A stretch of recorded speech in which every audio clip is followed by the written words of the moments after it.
On April 9th, 2015, 28-year-old single mother Heather Bogle clocked out from her overnight shift at the Whirlpool appliance plant in Clyde, Ohio.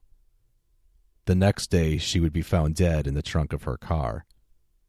From the South Shore of Lake Erie, this is Great Lakes True Crime.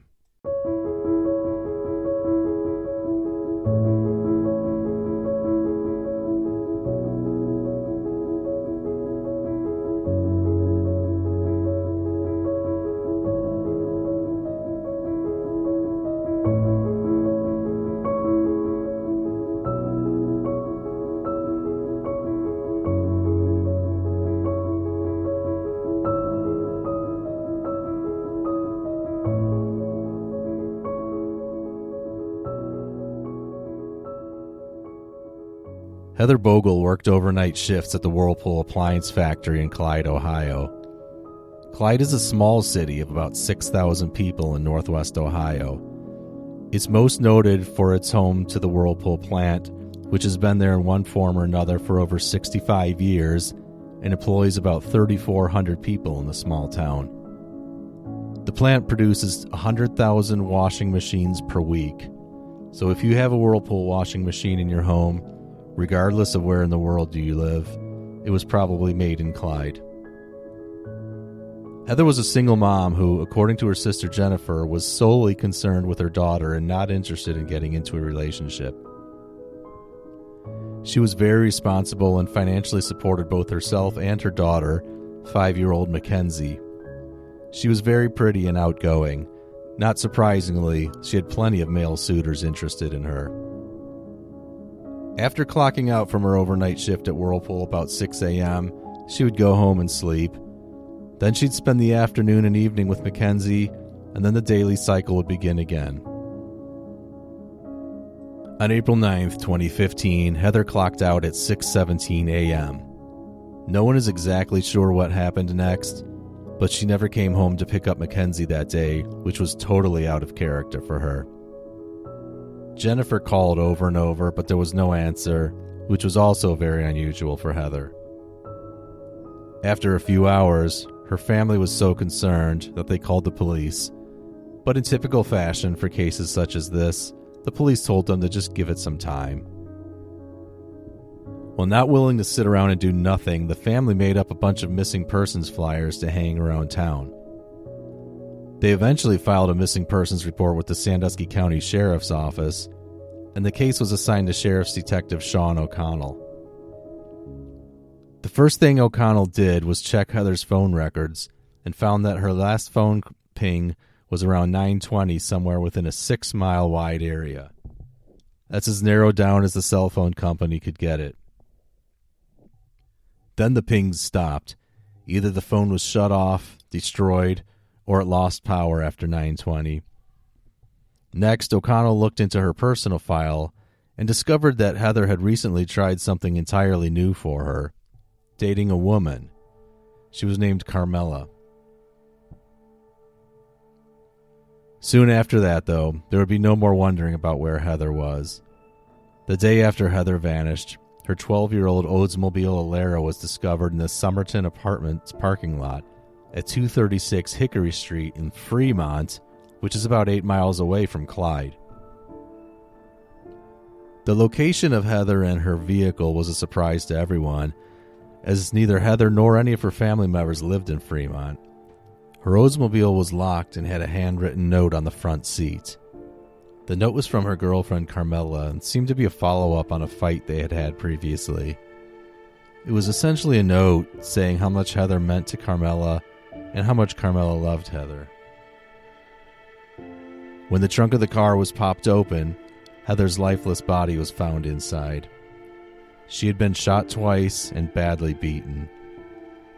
Bruises on her hands and feet indicated that she had been tied up. She was also wearing a Mickey Mouse t-shirt that didn't belong to her, and the shirt didn't have any holes in it, meaning she wasn't wearing it when she was shot, and someone dressed her after she was killed. An autopsy confirmed that Heather died from 2 bullet wounds and blunt force trauma all over her body. There was also no blood and no bullet holes in the trunk of the car, meaning she hadn't been killed there. One other peculiar detail was noticed. The killer had taken scissors and chopped off a tuft of Heather's hair, which led police to believe that whoever did this did it out of anger. DNA was taken from underneath Heather's fingernails, although it didn't match any DNA in the national database. Detectives didn't have much to go on, but a female witness claimed to have seen Heather's vehicle being parked between 1:30 and 3 a.m. at the apartments. A person got out and left the area on foot, but the witness was not sure if it was a man or a woman. Next up, Detective O'Connell looked for surveillance video from the area and also brought in a cadaver dog to search the area and try to determine the exact location where Heather was killed. The dog didn't come up with any leads around town, but when it was brought to the Somerton apartments, he immediately alerted on apartment B. That's the apartment of Kiana Bohr, a 25-year-old single mother. O'Connell knew Kiana through her boyfriend, a known drug dealer. He and the boyfriend had some run-ins in the past. The autopsy of Heather showed that she had marijuana in her system, and O'Connell came up with a theory that perhaps she had gone to the Somerton apartments to buy some more pot. Upon questioning, Kiana was very evasive, which seemed suspicious to O'Connell. A check of her social media accounts showed that Kiana had an affinity for Mickey Mouse, which of course was the type of shirt that was placed on Heather by someone after her murder. This cast even more suspicion on Kiana and her boyfriend. Surveillance video from a nearby store showed Heather's car traveling toward the Somerton apartments around 1:30 a.m. the night of her murder. The only other vehicle being driven along the same road around the same time was a white SUV, although the footage was too grainy to make out exactly what type of SUV it was. There was a person involved with this case that had a white SUV, though. It was Omar Satchel, a friend of Kiana, who had a lengthy criminal record, including some violent crimes. At this point, O'Connell considered these three individuals as suspects and even publicly named them as so: Kiana, her boyfriend, and Omar. When interviewed for Dateline NBC, Kiana said she didn't believe that the cadaver dogs actually did lead to her apartment, and that piece of evidence was fabricated. According to Kiana, she and Detective O'Connell had had some bad blood between them because of the detective's previous run-ins with her boyfriend. She also stated that the Mickey Mouse t-shirt was not hers.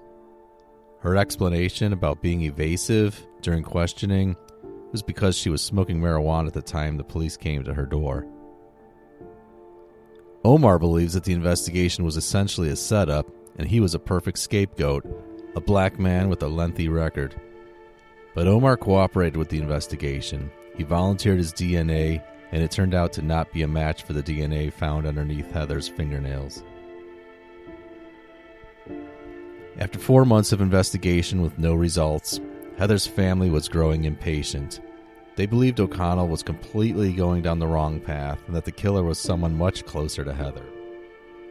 For one thing, Heather and her brother, Josh Faisal, had a very contentious relationship. Just hours before Heather's disappearance, Josh sent her several text messages where he berated and taunted her for failing a nursing exam. Josh was less than cooperative with the investigation. When asked for his DNA, he initially refused. For his part, though, Josh claims that he was not asked for his DNA, so there's an area of disagreement on that point. There was also some suspicion of Carmela, Heather's girlfriend. They apparently fought a lot, essentially over jealousy. With the note that Carmela left in Heather's car, the words, quote, "You're dead to me," unquote, were contained in what Carmela wrote, so that didn't look great for her. The investigation ultimately built a wall between Carmela and the family. Perhaps Carmela loved Heather too much. The family looked at Carmela with strong suspicion, and they were so dissatisfied with the investigation that they eventually called O'Connell's boss and asked to have him taken off the case. After 16 months of investigation, the family was seriously losing faith in the process. Eventually, though, there was an arrest. The problem is it wasn't an arrest of a murder suspect, but rather Sheriff Kyle Overmeyer. He had a drug addiction and was stealing pills from the drug turn-in boxes and was pilfering money from a county fund to support his habit. Overmeyer pleaded guilty in November 2016 to felony charges of theft in office and deception to obtain dangerous drugs, among other crimes, and was sentenced a month later to 4 years in prison. Despite his legal woes, he actually sought re-election but fortunately was defeated. This whole ordeal with Overmeyer showed just how much disarray the sheriff's department was in. But that was only the beginning, though. Soon, O'Connell was under investigation by the Ohio Attorney General's office for tampering with evidence. This came as welcome news to the family. He resigned from the sheriff's office and began managing a fast food restaurant. That's not what he had planned for his career in law enforcement. O'Connell thought he would eventually be sheriff, and he even talked with Overmeyer about him stepping aside so O'Connell could become sheriff. And there was plenty of wrongdoing the detective knew about that might have made Overmeyer think about the offer to walk away. The two had discussed it, and O'Connell contacted the county Republican Party asking to be appointed sheriff when Overmeyer resigned. Sean had zero intentions on actually solving this case, Heather's sister is quoted as saying. He has shown absolutely no remorse for not doing his job, for the way he treated our family, or for the trust lost by the Sandusky County people in their law enforcement due to his negligence. The newly elected sheriff was Chris Hilton. Sheriff Hilton won the election partially by campaigning on a renewed investigation into Heather's death. The new sheriff finally got Heather's brother's DNA and found that he was not a match, so he was ruled out. Carmela was looked at really hard as well, but she was also ruled out. Her DNA was not a match, and she also passed a polygraph test. The new investigation started at the beginning, from the time that Heather left the Whirlpool facility that morning. So the 6-mile radius that the pings from Heather's cell phone came up was gigantic. But one thing about cell phones is they also have GPS information that's tied to satellites. Heather's phone's GPS was hitting off satellites at the time she was using it, and that was information that O'Connell did not pursue. But now the new sheriff's office got a search warrant and obtained that data from Google. And this was far more precise and put Heather's phone to within a few feet of a trailer at Emerald State Trailer Park. That trailer belonged to Daniel Myers, whose name had not yet come up in the investigation. Myers was single, 48 years old, and also worked at Whirlpool. There was an email sent from a tipster much earlier in the investigation that pointed to Myers, but that tip had never been followed up on. O'Connell ignored this legitimate information that he received just a few days after Heather's body was found. The informant said she was sure that Myers was capable of committing such a gruesome act because she said he had brutalized other women in the past. But O'Connell never followed up on that information, never contacted Myers, never interviewed anyone who worked with Heather at Whirlpool. Instead, he stuck with his original tunnel vision theory about the 3 young African Americans in Fremont. At this point, the new detectives on the case paid a visit to Myers and recorded the conversation. Myers stated that he barely knew Heather and that he had never seen her back there in the trailer park. This made him look very suspicious and led to a search warrant on the trailer. It was found that some of the subflooring in the trailer had been replaced recently. So they also got a warrant for Myers' DNA, and that was a perfect match with the DNA found on Heather. He was arrested and charged with her murder. Perhaps he lured her to his trailer, hoping for a rendezvous, and then attacked her when she refused. After all, he later told a fellow inmate they worked on the same line together at Whirlpool, and he had romantic feelings for her. He would frequently drive by her house, but she didn't reciprocate the feelings. In fact, he said she laughed at him, and that offended him. And so he brutalized her, leaving her with bruises all over her body. He shot her twice in the back, put her in the trunk of her car, and left her at the Somerset Apartments. He sat in jail for 1.5 years before striking a plea deal. He agreed to plead guilty to Heather's murder in exchange for taking the death penalty off the table. The gruesome details of the crime were laid out in court by Sandusky County Prosecutor Tim Braun as Myers pleaded guilty to multiple counts of crimes related to Heather's murder. He showed no remorse, however, at any time, not while he pleaded guilty to 2 counts of aggravated murder or additional counts of kidnapping, aggravated robbery, or evidence tampering. There was no remorse expressed when he was sentenced by Sandusky County Common Pleas Judge John Dewey to life in prison without parole for the murder charges and additional years for the other crimes. There was no remorse even while Braun showed photos in court of Heather's body in the trunk of her car, of the marks left from the handcuffs Myers put on her wrists, or of the bruises all over her body. He sat there without emotion when the family detailed the pain and anguish they felt since she was murdered. And when it is his time to speak, he offered no apologies. Quote, "I have nothing to say," unquote, he told Judge Dewey. What a dick. As part of the plea agreement, which was supported by Heather's family members, Myers was spared the death penalty. The flip side of the deal is that he will never walk out of prison a free man. He will die in prison. Mr. Braun led the court through the evidence that ultimately brought Myers to justice. Cell phone location data, saved by the cell phone company from when Heather was first reported missing, gave investigators a general idea of where she was between her disappearance on April 9th, 2015, following her shift at the Whirlpool plant in Clyde. But as we said, location data from Heather's Gmail account, which was originally ignored by O'Connell, later showed her phone had been at Myers' trailer for about an hour while she was missing. He went over the Gmail satellite data, which, as we said, is much more specific than the 6-mile radius provided by the cell tower pings. And also important to the investigation was the fact that Heather fought back during the attack. She fought for her life, and DNA evidence under her fingernails eventually pointed to Myers. After the murder, Myers bought plywood to build a new floor at his trailer and a new mattress to cover up his crimes. Later, while he was in jail, he actually told a roommate that he lost a tooth while Heather fought back. Now, here's the really sick part. Myers actually went to Heather's funeral and donated $125 to a GoFundMe campaign expressing his sorrow over her death. Heather's mother, through a victim's advocate, said that made her sick, which is totally understandable. She said, "I thank God every day that Heather fought you so that no one will ever have to feel this pain again." According to Heather's father, after Myers was arrested, more women came forward to say that they had been assaulted by him. Anytime a woman told Myers no, he became violent. That explains why Heather's hair was found cut.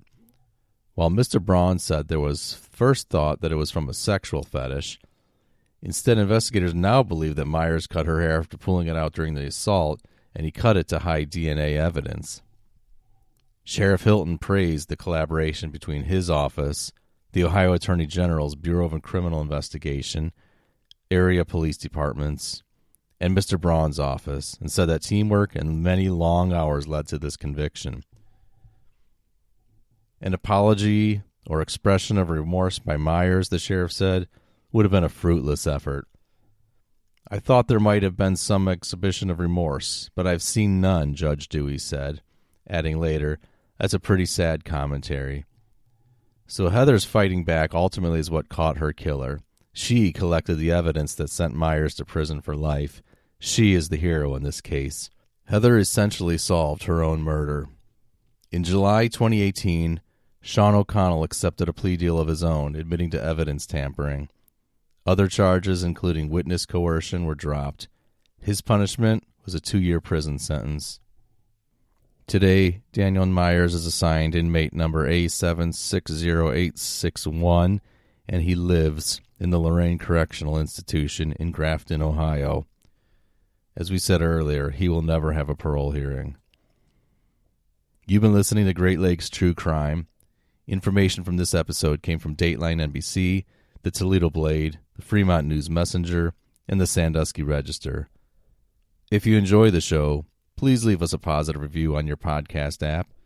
You can follow the show on Facebook or Twitter just by searching for Great Lakes True Crime. This is your host and producer, Steve. Thanks for listening, guys.